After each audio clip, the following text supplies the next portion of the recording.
Kevin వార్ష్ అని ఈ పేరు ఒక్కసారి మీరు గుర్తుపెట్టుకోండి. ఈ వీడియో అంతా ఈ వ్యక్తి మాట్లాడిన భావజాలం, తద్వారా ఎఫెక్ట్ అయిన గోల్డ్ అండ్ సిల్వర్ రేట్స్ మీకు అర్థం అవుతాయి.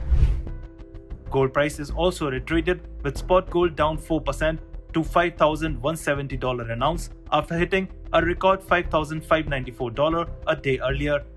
Kevin Warsh, before we start the video, Kevin Warsh బంగారం వెండి ధర తగ్గిపోయింది, అది ఇంకా తగ్గుతుందా లేదా పెరుగుతుందా, ఆల్రెడీ ఇన్వెస్ట్ చేసిన మా పరిస్థితి ఏంటి, అసలు ఫస్ట్ ఆఫ్ ఆల్ సిల్వర్ మనం పక్కన పెడితే గోల్డ్ ఇంత స్టీప్ గా పడడానికి ఏంటి రీజన్? ఎందుకంటే మన అందరం చాలా గోల్డ్ మీద ఇన్వెస్ట్ చేసి ఉంటాం మనం. అండ్ ఇవాళ వీడియోలో కూడా నేను పర్టికులర్ గోల్డ్ మీద మీరు ఇన్వెస్ట్ చేయాలా, డబ్బులు పెట్టాలా, ఇదా అదా నేను చెప్పను. దట్స్ నాట్ మన డొమైన్ కాదు అది. కాకపోతే మనం జియో పాలిటిక్స్ గురించి మాట్లాడతాం కాబట్టి ఇలాంటి సిచ్యువేషన్ దాకా ఎందుకు వచ్చింది, దానికి కారణాలు ఏంటి, క్లినికల్గా మనం డైసెక్ట్ చేసి కేటగారికల్గా మనం చూద్దాం. మీకు చిన్న ఎగ్జాంపుల్ ఇస్తాను నేను, ఏది ఎంత ఇదిగా కనెక్ట్ అయి ఉంటుంది అని.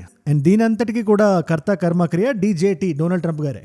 అది ఎలాగో మీకు తెలియాలంటే మనం కొన్ని రోజులు వెనక్కి వెళ్ళాలి. ఈ గత 10-15 డేస్గా ఒక కేసు నడుస్తుంది, ఒక క్రిమినల్ కేసు ఒకటి నడుస్తుంది. ఎవరి మీద? జెరోమ్ పవెల్ అని చెప్పి, is the current fed chair. Fed reserves అంటారు కదా, మనకి ఆర్బీఐ ఎలా ఉందో అలాగా.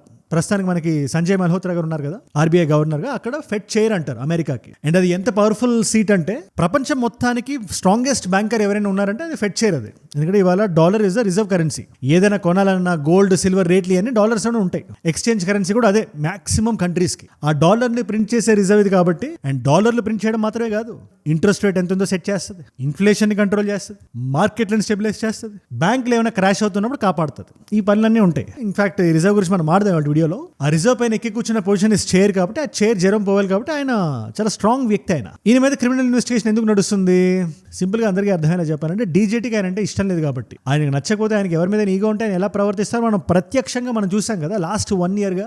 భారతదేశం మీద ఆయన చేస్తున్న ఈ స్కేటింగ్ అటాక్ ఏదైతే ఉందో అది ఇట్స్ క్లియర్లీ విజిబుల్. అలాగే ఆయన చెప్పిన మాట ఒకటి వినలేదు జెరోమ్ పవెల్ అనే వ్యక్తి అని చెప్పి ఆయన మీద కక్ష కట్టి, అది ఏ మాట ఎందుకు వినలేదు అంతా కూడా మనం మాట్లాడదాం. మనం criminal charges is a consequence of the Federal Reserve setting interest rates based on our best assessment of what will serve the public, rather than following the preferences of the president.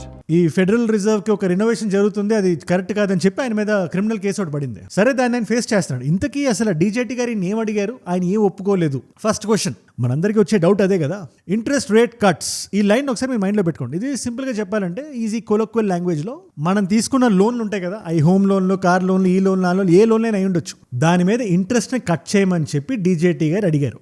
మొత్తం American economy మొత్తం help అవుతుంది, Boost అవుతుంది, money మార్కెట్లోకి flow అవుతుంది, economy జనాల జేబుల్లోకి డబ్బులు వెళ్తే వాళ్ళు ఖర్చు పెడతారు, తద్వారా కంపెనీస్కి ప్రాఫిట్స్ వస్తాయి, తద్వారా ఎకానమీ పెరిగిద్ది అనేది డీజేటీ గారి ఆలోచన. లేదు ఇది మొదటికే మోసం వస్తుంది, ఇలాంటి ఇంట్రెస్ట్ రేట్ కట్స్ మనం చేస్తే కౌంటర్ ప్రొడక్టివ్ అవుతుంది, ఇన్ఫ్లేషన్ పెరిగిపోతుంది, కరెన్సీ పడిపోతుంది, ఇదైతే అదైతే అని చెప్పి జెరోమ్ పవెల్ గారు వాదన. అండ్ అల్టిమేట్లీ ఈయనకే పవర్ ఉంటుంది జెరోమ్ పవెల్ కి, ఎందుకంటే ఈజ్ అ చైర్. ఆయన డిసైడ్ చేయగలుగుతారు ఎంత ఇంట్రెస్ట్ మనం పెడతాం అని చెప్పి. సో వెడ్నెస్డే ఈయన మీద ప్రెషర్ పెడితే, మొన్న వెడ్నెస్డే ఆయన మొత్తం రివ్యూ చేసి, లేదు నేను తగ్గియను, 1% కాదు కదా, 0.0001% కూడా నేను తగ్గియను అన్నారు ఆయన.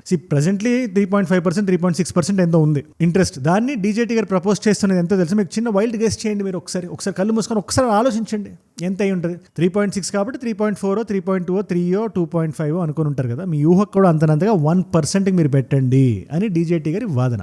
ఆయన ఒప్పుకోలేదు. దానికి డీజేటీ గారు ఏదైతే డెసిషన్ తీసుకున్నారో దాని పర్యవసానమే ఇవాళ మనం చూస్తున్న గోల్డ్, వెండి ప్రైస్ పడిపోవడం.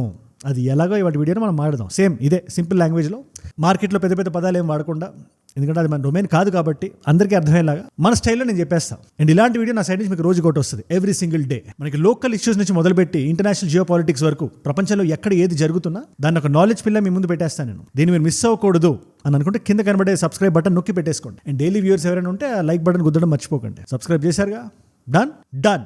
ఓకే, సరే ఏంటి డొనాల్డ్ ట్రంప్ గారు ఏం తీసుకున్న డెసిషన్, దానివల్ల ప్రైస్ ఎందుకు పడింది అంటే సింపుల్ లాజిక్ చెప్తా. ముందు ఒక చిన్న ప్యాటర్న్ ఆయన ఏం చేస్తారో మనం అర్థం చేసుకోవాలి. ట్రంప్ గారు జనరల్ గా ఆయన ఒక బిజినెస్ మెంటాలిటీతో ఆయన ఆలోచిస్తారు ఏదైనా. ఆయన గ్లోబల్ జియో పాలిటిక్స్ అని కూడా, ఒక రియల్ ఎస్టేట్ వ్యాపారం ఏదైతే అప్పట్లో న్యూయార్క్ లో చేసేవాళ్ళు అలాగే ఆలోచిస్తారు. అదే మైండ్ సెట్ ఉంటుంది ఆయనకి. డీల్ ఏంటి, నీ లివరేజ్ ఏంటి, నాకు వచ్చే ప్రాఫిట్ ఏంటి, ఈ మూడు ఆయన ఆలోచించే విషయాలు. ప్లస్ ఆయన సన్నిహితులు, ఆయన ఫ్రెండ్స్ ఎవరైతే ఉన్నారో, క్లోజ్ ఫ్రెండ్స్, ఆయనకి వాళ్ళకి ఎలా డబ్బులు తీసుకెళ్ళాలి. ఫర్ ఎగ్జాంపుల్ పాకిస్తాన్ లాంటి దేశంతో ఫ్రెండ్షిప్ చేసినా కూడా అసీం మునీర్, ఈ షేబాజ్ షరీఫ్ వచ్చి మా దేశంలో ఎలా ఇన్వెస్ట్ చేస్తారు, ఏం చేస్తున్నారు, నాకేం లాభం, నా పర్సనల్, మళ్ళీ దేశానికి కాదు, నాకేం లాభం, నా కుటుంబానికి, నా పిల్లలకి, వాళ్ళ కంపెనీస్కి, ఆ క్రిప్టో కంపెనీస్ ఏవైతే ఉన్నాయో వాటికి ఏం లాభం అని చూస్తారు ఆయన. పాకిస్తాన్ మద్దతు ఇస్తే ఆయన సై అంటారు, ఫ్రెండ్స్ అంటారు, ఫీల్డ్ మార్షల్ మై ఫేవరెట్ అంటారు ఆయన. సో ఆ మెంటాలిటీ నుంచి వస్తుంటారు. అలాగే అనాప్ షనా బుట్పటాంగ్ అంటుంటారు హిందీలో. అంటే ర్యాండమ్గా ఏదో ఒకటి కొంచెం పెద్దగా ఏదో ఒకటి మాట్లాడేసి తద్వారా మార్కెట్స్ ఆయన అమెరికన్ ప్రెసిడెంట్ కదా, ఆయన ఏదైనా కొంచెం మాట్లాడినా కూడా ఏదైనా దేశం గురించి దాని మీద ఏదైనా దాడి చేస్తానని చెప్పి లేకపోతే సో చేస్తాను అని ఫ్రైడే నైట్ చెప్పేసి తద్వారా మార్కెట్స్ పడిపోతే ఈ గ్యాప్లో వీళ్ళందరితో కొనిపించేసి షేర్లు గట్రా ఆయన ఫ్రెండ్స్ మొత్తం సర్కిల్ మొత్తానికి తెలిసి మళ్ళీ తర్వాత మార్కెట్ స్టెబిలైజ్ అయిన తర్వాత ఆ ప్రాఫిట్స్ని వీళ్ళందరూ పాకెట్స్లో వేసుకుంటారని చెప్పి ఆయన మీద చాలా పెద్ద ఎలిగేషన్ ఉంది. మరి అది ఎంతవరకు నిజం మీ ఊహకే వదిలేస్తున్నాను. కానీ అందులో భాగంగానే ఒక స్టేట్మెంట్ చేశారు ఆయన నిన్న. ఒక ఈవెంట్లో ఉన్నారు, ఒక జర్నలిస్ట్ అడిగారు ఏంటి పరిస్థితి అంటే నేను రేపు చెప్తానన్నారు, ఒకసారి మీరు ఫస్ట్ వినండి. అది ఈ స్టేట్మెంట్స్ ఇక్కడ చాలా important. The Fed tomorrow morning. I've chosen a very good person to head the Fed. I'll be putting that out tomorrow morning. In fact ఇది నిన్న కాదు మొన్న. తర్వాత ఆయన పేరు చెప్పారు, నిన్న పేరు రివీల్ చేశారు. ఆ పేరేంటో మనం మాట్లాడుకుందాం మనం. బట్ ఆ పేరేంటో చెప్పకముందు హైపప్ చేసిన విధానం ఆయన పేరుకి ఒకసారి మీరు వినండి. చాలా మంచోడు ఆయన, మీరందరికీ తెలిసిన వాడు, ఎకనామిక్ సర్కిల్లో బాగా పేరున్న వ్యక్తి, మన దేశానికి బాగా కావాల్సిన వ్యక్తి, ఇన్ఫాక్ట్ కొన్ని సంవత్సరాల క్రితమే రావాల్సిన వ్యక్తి, ఇలా చాలా పెద్ద పెద్ద పదాలు వాడి ఆడియో లాంచ్లో హీరోని పొగిడినట్టు పొగిడారు. In the whole country, I would say that this was the perfect candidate. This was not a surprise or anything. This was the man that's most qualified. Top student, best schools, everything was like perfect. Youngest person ever to serve on the Fed. Got the whole package. Looks don't mean anything, but he's got the look, right? Roger looks. ఇంతకీ ఎవరి hero అంటే hero పేరు Kevin వార్ష్.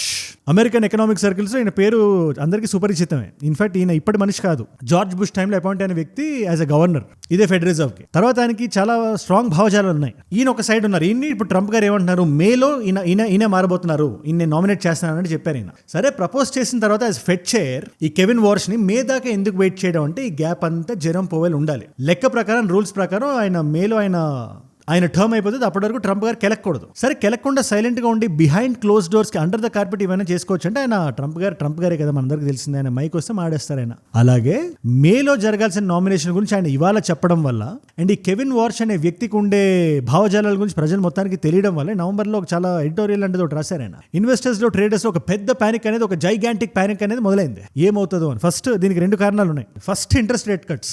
DJT గారు ఇష్టం వచ్చినట్టు వ్యక్తులను అలా మార్చేసి ఇవాళ ఒకళ్ళు రేపొకరు ఆ వ్యక్తితో ఈయనకు నచ్చినట్టు ఆయన చేయించుకొని ఉంటే తద్వారా అది ఏదో చిన్న గల్లీలో ఉండే బ్యాంక్ కాదు, అది ఫెడరల్ రిజర్వ్. అది ఫెడరల్ రిజర్వ్ హెడ్డే డీజేటీ గారు చెప్పు చేతల్లో ఒకవేళ ఉంటే అది ప్రపంచాన్ని ఇంకెలా ఎఫెక్ట్ చేస్తుంది అని ఒక భయం పట్టుకుంటుంది కదా. ఆ భయం ఒక కారణం అయితే ఇదంతా పడిపోవడానికి. రెండో కారణం ఒకటి ఉంది, అదే కెవిన్ వార్ష్ అనే వ్యక్తి మైండ్ సెట్. ఆయన విషయం చాలా స్ట్రాంగ్గా బిలీవ్ చేస్తాడు ఆయన. మార్కెట్లు పడిపోతుంటే ఇన్ఫాక్ట్ కూలిపోతున్నా కూడా ఫెడరల్ రిజర్వ్ ఇన్వాల్వ్ అవ్వకూడదు అని. దీన్ని మన ఇండియన్ కాంటెక్స్ట్లో నేను చెప్పాలంటే మనకు ఆర్బీఐ ఉంది, మార్కెట్ ఉంది. మార్కెట్ కానీ భారతదేశంలో ఒకవేళ క్రాష్ అవుతుంటే ఆర్బీఐ బయటకు వచ్చి డైరెక్ట్గా చెప్పదు కానీ ఇండైరెక్ట్గా కాపాడుతుంది. ఇన్ఫ్లేషన్ అటు ఇటు చేసి మార్కెట్లో డబ్బులు పంపించో ఆపో ఏదో ఒకటి చేసి కింద పైన పడి దీన్ని ఆపడానికి చూస్తుంది. ఈ రెండింటికి ఒక కనెక్షన్ అలాంటిది ఉంటుంది. ఇది అందరికీ తెలిసిన open secret.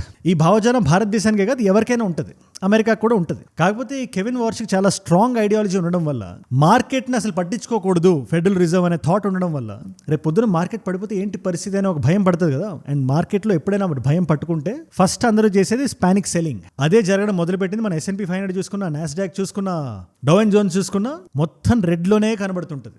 Investors are feeling nervous. Gold and silver prices have crashed and US stocks are sliding. And that's because investors pulled their money. And why is that? Because of a new risk thanks to Donald Trump. Let's look at his... and ఈ gold silver దగ్గర నేను వస్తాను. ఇదే మంత్లో మనం చూసుకుంటే silver 56% పెరిగింది 1 మంత్లో. Highest jump recorded ever. Gold కూడా 20% పెరిగింది 1980 తర్వాత. ఈ మెటల్ ఇంత పెరగడం ఇది ఫస్ట్ టైం. ఇది ఒక ఇంత చిన్న గ్యాప్లో అందరూ చాలా హ్యాపీగా ఉన్నారు. అండ్ ఎందుకు పెరిగింది అనే డౌట్ మీకు రావచ్చు. Simple answer is DJT again. అన్నిటికీ ఆన్సర్ డీజేటీ ఎలా అవుద్దంటే ఆయన అలా చేస్తున్నారు. మరి మార్కెట్లో ఎప్పుడైనా యుద్ధాలు జరుగుతున్నా పలానా వెనుజువేలాని లాగేసుకుంటా, పలానా గ్రీన్లాండ్ నాకు కావాలి, యూరోపియన్ లీడర్స్కి నాకు పడట్లేదు, సో UN నాకు నచ్చట్లేదు, నేను కొత్త పీస్ బోర్డు పెడతా, లేదా భారతదేశంతో కయ్యానికి కాలు దూగుతా, ఇలా రకరకాల స్టేట్మెంట్స్ చేస్తుంటే వరల్డ్ అంతా కొంచెం అట్టుడికిపోతుంటుంది. ఒక చిన్న షేకీ కండిషన్లో ఉంటుంది. ఇలాంటి కండిషన్ ఉన్నప్పుడు ఎప్పుడైనా కరెన్సీ వాల్యూ పడుతుంది. అండ్ కరెన్సీ వాల్యూ పడిన ప్రతిసారి ఫస్ట్ ఎవరి కళ్ళని వెళ్ళేది ఎటు? ఇంకా మన భారతీయులందరికీ అర్థమైన సింపుల్ లాజిక్ చెప్తా. మనకి ఇవాళ 91.95 ఎంతో ఉంది రూపీస్ టు డాలర్ కదా. ఇలా పడిపోతుంది రూపీ వాల్యూ డాలర్తో కంపేర్ చేస్తే అన్నప్పుడు మన కళ్ళు ఎక్కడికి వెళ్తాయి? మనకి సబ్ కాన్షియస్గా గోల్డ్ దగ్గరికి వెళ్తుంది. ఎందుకంటే స్టేబుల్గా ఉంటుంది, అది మెటల్ అది అని చెప్పి. మీకు ఎలా చెప్పాలి? ఒక చిన్న ఎగ్జాంపుల్ చెప్తాను నేను. వెదర్ చాలా స్టామీగా ఉంది, గాలివాన్ వచ్చేలా ఉంది అంటే ఫస్ట్ మన చూపెట్టి వెళ్తుంది గొడుగులు కొనుక్కుందామని వెళ్తుంది, అంబ్రెలాస్ కొనుక్కుందామని, లేదా రెయిన్ కోట్లు కొనుక్కుందామని వెళ్తుంది. ఇక్కడ సింపుల్గా చెప్పాలంటే గొడుగులు గోల్డ్, రెయిన్ కోట్లు సిల్వర్. అలాగే ట్రంప్ గారు చేసిన ఈ ధమ్కీలు ఏవైతే ఉన్నాయో, ప్రపంచంలో ఈ యుద్ధాలు ఏవైతే జరుగుతున్నాయో దానికి అనుసంధానంగా గోల్డ్ సిల్వర్ ప్రైజులు పెరిగినాయి. అది సర్వసాధారణం. అది కానీ ఇప్పుడు పడిపోవడానికి కారణం ఈ కెవిన్ వార్ష్ అనే అనౌన్స్మెంట్. అండ్ ఆ వ్యక్తికి ఉండే ఈ పర్టిక్యులర్ భావజాలం, లేదు మనం పట్టించుకోకూడదు, మార్కెట్లు పడితే మనకు సంబంధం లేదు అంటే ఫస్ట్ ఎఫెక్ట్ అయ్యేది గోల్డే. అందుకనే గోల్డ్ సిల్వర్ ఈటీఎఫ్లు అంటారు, ఎక్స్చేంజ్ ట్రేడెడ్ ఫండ్స్ అని చెప్పి. అంటే ఫర్ ఎగ్జాంపుల్ మనం పర్టికులర్ ఈటీఎఫ్లో ఒక యూనిట్ కొన్నాం అనుకోండి, మన పేరు మీద ఒక లాకర్లో ఒక యూనిట్ గోల్డ్ ఒక యూనిట్ సిల్వర్ ఈటీఎఫ్లో గోల్డ్ ఈటీఎఫ్లో ఒకేలా పనిచేస్తాయి. ఆ ఈటీఎఫ్లు అమ్మేయడమైనా, అమ్మేస్తే ఏమవుతుంది, మార్కెట్లో ఎక్కువ అమ్మేస్తే పానిక్ సెల్లింగ్ చేస్తే ఏమవుతుంది, డిమాండ్ తగ్గిపోతే ప్రైస్ పడిపోతుంది. అదే జరుగుతుంది ఇవాళ గోల్డ్కి సిల్వర్కి. 23% పడింది. దీన్నే మార్కెట్ భాషలో డంపింగ్ హోల్డింగ్స్ అంటారు, ప్రాఫిట్లని మ్యాక్సిమైజ్ చేసుకోవడానికి. అదే ఇవాళ జరిగింది. దీనికి సింపుల్ ఎక్స్ప్లెనేషన్ ఇవ్వాలంటే దిస్ ఇస్ వాట్ హ్యాపెండ్. రేపు పొద్దున్న కెవిన్ వార్ష్ వస్తాడో లేదో మనకు తెలియదు, డీజేటీ గారు ఉత్తినే అన్నారో లేదో మనకు తెలియదు, జెరోమ్ పవెల్ వెళ్ళిపోతాడో లేదో మనకు తెలియదు. బట్ ఆయన బయటకు వచ్చి స్టేట్మెంట్ ఇవ్వడం వల్ల మార్కెట్లు బాగా షేక్ అయినాయి. అండ్ జెరోమ్ పవెల్ కి గోల్డ్ మీద ఉండే ఈ భావజాలం వల్ల ఆయన ప్లస్ ఇంకో మాట అంటాడు, ఆయన ఈ ఫెడ్ రిజర్వ్ బ్యాలెన్స్ షీట్ చాలా తక్కువ ఉండాలి, మనం జనాలు అడిగినప్పుడు అలా డబ్బులు ఇవ్వకూడదు, అలా చేస్తే అలా అని చెప్పి చాలా very very very strong ideology. అది కరెక్టో కాదా తర్వాత మాట. బట్ ఏదైతే మార్కెట్ వెళ్తుందో దానికి ఎక్స్ట్రీమ్ ఆపోజిట్లో ఆల్మోస్ట్ ఎడ్జీ ఐడియాలజీ ఇది. అందుకని కెవిన్ వార్ష్ అనౌన్స్మెంట్ రాగానే గోల్డ్ సిల్వర్ ధరలు పడిపోయినాయి, ఎందుకంటే దే ఆర్ అండర్ థ్రెట్. సింపుల్గా చెప్పాలంటే మళ్ళీ మనం ట్రంప్ గారి దగ్గర వెనక్కి వస్తే ఒకసారి ఆయన ఎందుకు ఇంట్రెస్ట్ కట్లు, ఇదంతా వచ్చింది ఇంట్రెస్ట్ కట్ల మీద కదా, ఇంట్రెస్ట్లు కట్ చేయాలి. ఆయన జెరోమ్ పవెల్ని అడిగితే నేను కట్ చేయను, ఆయనకు ఉండే పాయింట్ ఆఫ్ వ్యూ ఆయన ముందు పెడితే ఆయన ఈగో హర్ట్ అయిపోయి ఈయన పేరు చెప్పాడు. ఇదంతా జరిగింది ఇంట్రెస్ట్ రేట్ కట్స్ అనే మాట మీద కదా. ఎందుకు, ఎవరిని అప్పీస్ చేయడానికి డీజేటీ గారు అనే డౌట్ మీకు వస్తే, ఇంట్రెస్ట్ రేట్ కట్స్ ఎప్పుడైనా మనకి కన్స్యూమర్ ఇమీడియట్ గా హ్యాపీ ఫీల్ అవుతాడు. షార్ట్ టర్మ్ లో ఫస్ట్ మనకి ఒక చిన్న డోపమిన్ లాంటిది వస్తుంది. స్టాక్ మార్కెట్స్ ఇట్లా పెరుగుతాయి, అన్ని గ్రీన్ కలర్ లో కనబడతాయి. సో స్టాక్స్ బాగున్నాయి అన్నప్పుడు ఫస్ట్ ఒక సగటు సాధారణ వ్యక్తి మైండ్ సెట్ లో ఏమొస్తుంది, డీజేటీ ఇస్ గ్రేట్, ట్రంప్ గారు లెజెండ్ అని వస్తుంది ఫస్ట్.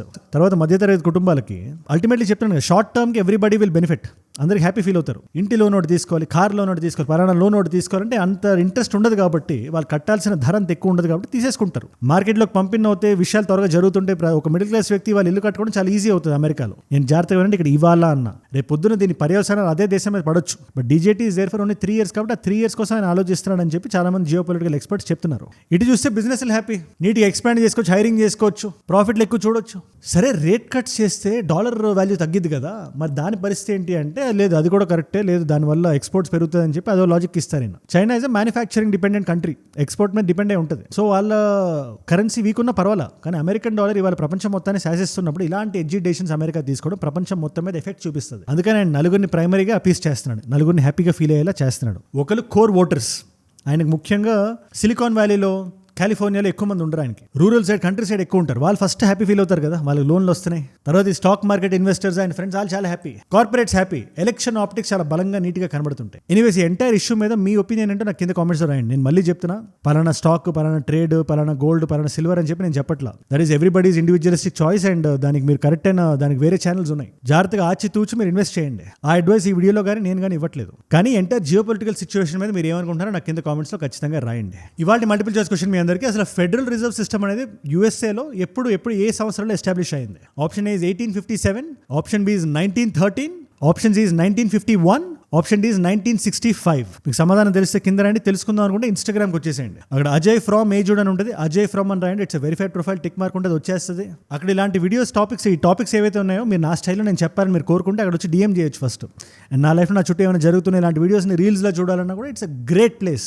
ఈ టైట్ న్యూట్ కమ్యూనిటీలో be a part of it. And ఏజుడ్ గ్లోబల్ అన్ఫిల్టర్డ్ అని వీ హ్యావ్ 2 other ఛానల్స్. గ్లోబల్లో మీ నాన్ తెలుగు ఫ్రెండ్స్కి నా కైండ్ ఆఫ్ వీడియోస్ మీరు షేర్ చేయాలన్నా, అన్ఫిల్టర్డ్లో fitness, fashion, lifestyle kind of videos మీరు చూడాలన్నా they are great channels. Subscribe and support. And మీరు ఇక్కడ దాకా ఈ వీడియోలో వచ్చారంటే ఈ వీడియోస్ మిమ్మల్ని ఆకట్టుకుంటున్నాయి, ఒక వాల్యూ పొందుతున్నారు. Thank you so much for that. మీరు ఇస్తున్న వాచ్ టైం, రిటెన్షన్ ఉంది కదా, ప్రాణం పెట్టి నన్ను పనిచేయడానికి, రోజు నిర్భయంగా నిర్మోహమాటంగా మాట్లాడడానికి నన్ను ప్రేరేపిస్తుంది, ప్రోత్సహిస్తుంది. అండ్ వన్ మోర్ థింగ్, మీరు ఇలా చూడడం వల్ల చాలా మంది కొత్త వాళ్ళకి రీచ్ అవుతున్నాయి.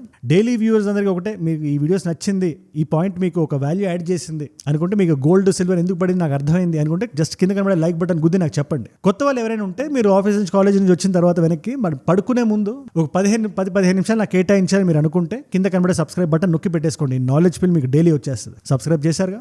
డన్. మీకోసం నేను కాంప్లిమెంటరీ వీడియోస్ పెడుతున్నా. ఈ వీడియో జియో పొలిటికల్ కాంటెక్స్ట్ లో భారతదేశం బంగ్లాదేశ్ను ఒక దెబ్బ కొట్టింది. అది మామూలు దెబ్బ కాదు, చావు దెబ్బ. అది డైరెక్ట్ యుద్ధంలా కాదు కానీ ఒక నైస్ మాస్టర్ ప్లాన్ తో. ఆ వీడియో ఏంటి అంటే, ఆ వీడియో ఇక్కడ ఉంది. లేదు, దేశంలో ఏం జరుగుతుందో నేను తెలుసుకుందాం అనుకుంటున్నా అండ్ మన తెలుగు రాష్ట్రాల్లో talk to me about IIIT Ongole అంటే ఆ వీడియో ఇక్కడ ఉంది. ఏం నడుస్తుంది ఆ పర్టికులర్ కాలేజ్ ఇష్యూ ఏంటి అని. మీకు ఏ వీడియో ఇంట్రెస్ట్ ఉంటే ఆ వీడియో చూడండి. నేను మళ్ళీ మిమ్మల్ని రేపు కలుస్తా. మనందరం కలిసి పెరగాలి, కలిసి ఎదగాలి. Let us all grow together. Let us all rise together. Rise above ignorance. Rise above arrogance. Rise above hate. ఏ చూడంటే మనం. జై హింద్, జై భారత్, జై ఆంజనేయ. ఓం నమః శివాయ.